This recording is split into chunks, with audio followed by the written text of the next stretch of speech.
Wisdom. So let's try and define wisdom. This will be fun. Good judgment and advice in important but uncertain matters of life. That sounds pretty close, right? It includes that ambiguity that I left off with in the last lecture, right? Making good decisions and giving good advice. Okay, that sounds pretty good, right? That sounds close to maybe what you might think of as wisdom. Whoops. Whoa. I don't even know how I did that one. That was pretty impressive. I don't know what's going on with my clicking ability on this slide deck. I don't know what's happening. It's different from intelligence. I think that's a really common misconception that if a person makes a wise decision, it's because they are intelligent. It's more about being able to grasp human nature, which may or may not be part of intelligence, but it's certainly not dependent on intelligence. Being a wise person is a person who's able to figure out like what another person's values are, what another person's priorities are, what the likelihood of the other person to sort of adhere to the advice or not, those kinds of things. So being able to grasp human nature. So Sternberg, who was the one who gave us the triarchic theory of intelligence, has offered a balanced theory of wisdom.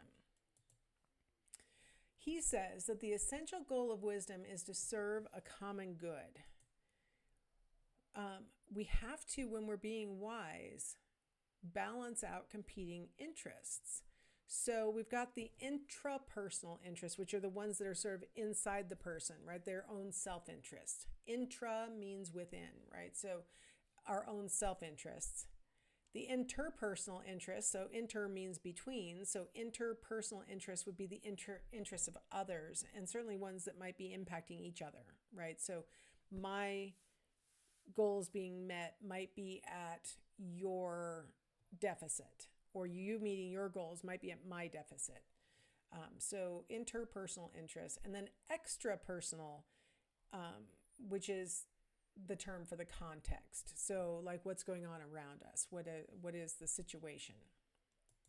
So we have to balance those competing interests. So the self-interest, the interests of others, and then take the context into consideration. So let me give you another example. So here we have Charles and Margaret, and they're both engineers and have been married for 5 years. 3 years ago, Charles was offered a job in Europe. Margaret agreed to quit her job in the U.S. and move to Europe with Charles. The job was an excellent career move for Charles.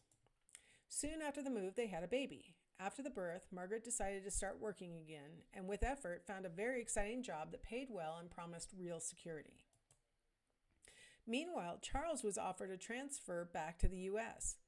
Margaret feels she needs another year or two in her new job to meaningfully advance her career. Keep in mind, Charles has been there for 3 years in the job that he's in. She just found this new job.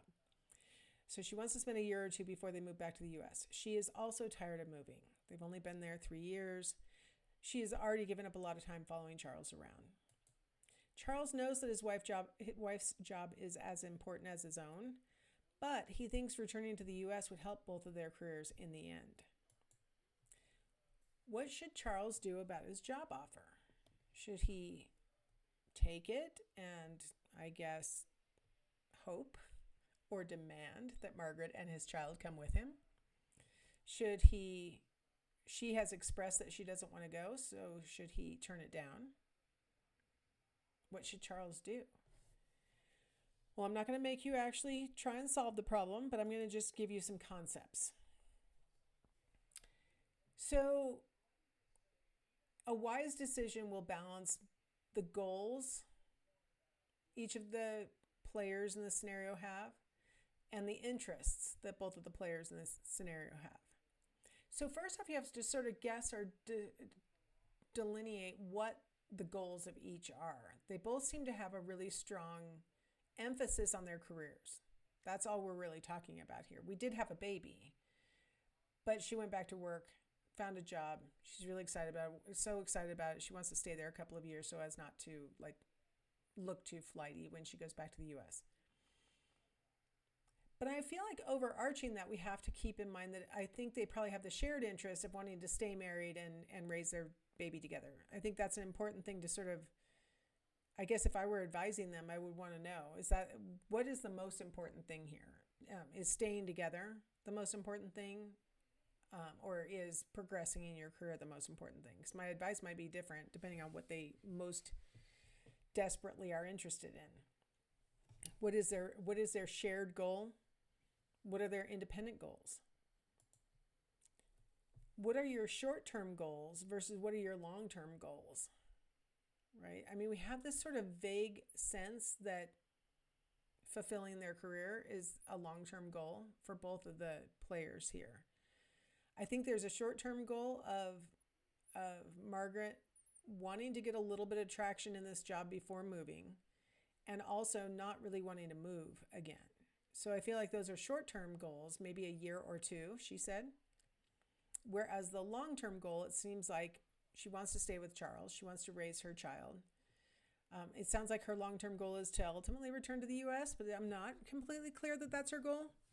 Whereas Charles' short-term goal, he wants to take the better job, and he seems to want to go back to the U.S. right now. So we got to balance that out. Like, what are we going to do about these competing goals?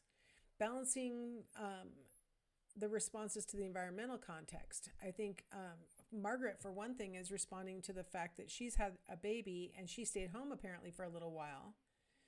It sounds like when they moved, she didn't have a job lined up. So she had a baby and then ultimately found a job. But she's been out of the job market a little bit. And so the environmental context of having to struggle a little bit with effort, she found a job. She's kind of worried that she'll get back to the U.S. and with effort have to find another job, right? As opposed to Charles keeps getting offered these jobs. And so he's landing back in places and starting right away. So maybe one thing that we could take into consideration is if she were to job hunt from where they are and also have a job to go to. Maybe she would have a whole different attitude about the job, moving back to the U.S. So that environmental context of how competitive the job market is for them might be a factor. Acquisition and utilization of tacit knowledge. So which of them is, how are we going to come up with a solution that will allow both of them to use these natural abilities that they've developed as a person who's been functioning in the world with their strategies? How are we going to come up with a solution that will allow both of them to reach those goals?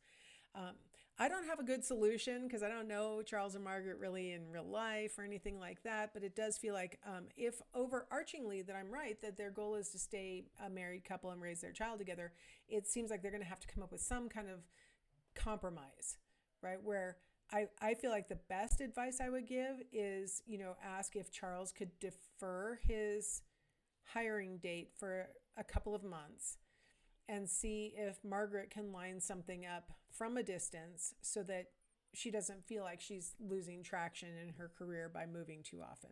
I feel like that would be an okay solution.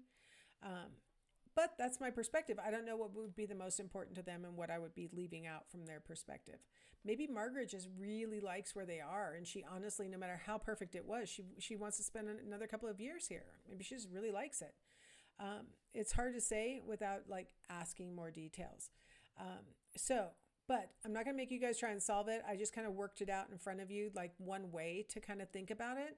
But these principles are what Sternberg argues you need to kind of consider when, giving good, wise advice. Now, the value of wisdom is, according to Lay and Levinson, is self-transcendence. Inability to say it. Self-transcendence. Maybe I can't do it and I can't say it. So the idea in this principle is that you've got, decreasing reliance on externals for the definition of the self that comes from developing wisdom. That you have increasing interiority, they call it, where you're focusing more inside yourself and more on spiritual issues. I'm not necessarily talking about religion. I'm talking about spirituality, of this awareness of continuity and your relationship to past generations and future generations and those kinds of things is what I'm talking about with spirituality.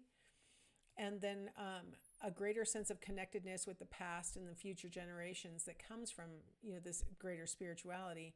Those things all sort of combine and gives you what Leon Levinson termed transcendental wisdom, where you're able to sort of step outside yourself, less self-absorption and more about, like, I don't want to say the group, but more like everyone is what I want to say. So kind of an interesting way of thinking about wisdom, that it actually helps you to sort of reach another plane of being when you develop true wisdom. Some of the impediments to wisdom: competitive individualism, where you feel like I have to do it myself, that I have to be the best at doing it. If I fail in any way, that's like a big bad thing that's happened. Immature, what they call possessive love, where, when you have a love relationship that's based on sort of your mine, and that my identity is like tied up in an unhealthy way, kind of codependent way, that's an impediment to ever achieving that kind of self-transcendent wisdom. All right, so I have a positivity exercise for you this week. Let's see if this one will be intriguing for you, and maybe you'll want to try it. Share your emotions and wisdom with one or more of these ideas. All right, so you might feel like, I don't know, but you're wiser than someone, so please feel like you can share. Leave a note of appreciation for something beautiful. For example, a well-tended garden. Maybe you have a neighbor who has a beautiful garden and you don't know the neighbor or anything.